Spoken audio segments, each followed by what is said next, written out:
Bonjour darlings and bienvenue. I have something super fun and special to share with you today. This is a private street in Paris. It's not open to the public and I got access to share with you because, oh my goodness, the mansions and the beautiful homes on this private street are incredible, as is the history.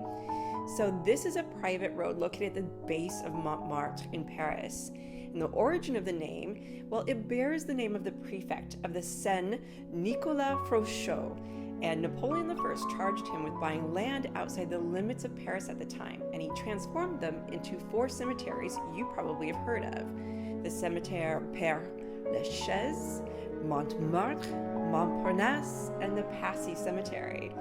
But what is also really incredible about this street is who has lived here.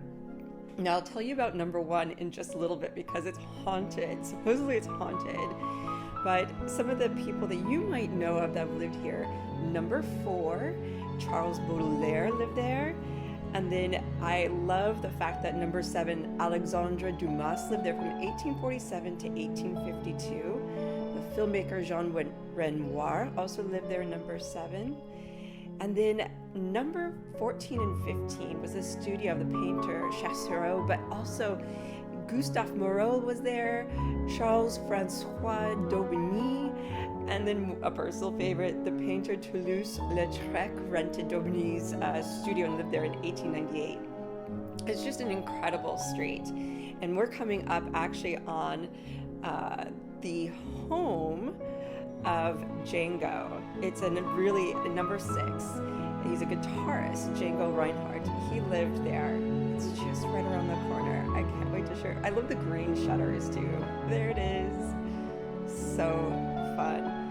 But let me tell you about this story of Avenue Frochot and number 1. They call it the cursed house.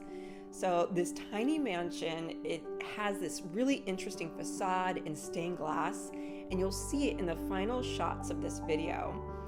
And it just is so interesting. The composer, Victor Massé, he lived there for many years at the end of his life, and he was bedridden and paralyzed by multiple sclerosis. After him, the director of the Folies Bergère bought the house, and his housekeeper, to whom he bequeathed his fortune, was brutally murdered there. Horrible. But the killer was never found. Then later, the singer Sylvie Vartan, she acquired it, but then immediately moved out. And this just kind of continues on with the story. You can see right here, as I start to pan around, the stained glass of the mansion. Then the literary critic Matthew Gailly bought the house, in which he nicknamed My Gothic Tomb, and he died shortly thereafter in another mysterious case of multiple sclerosis.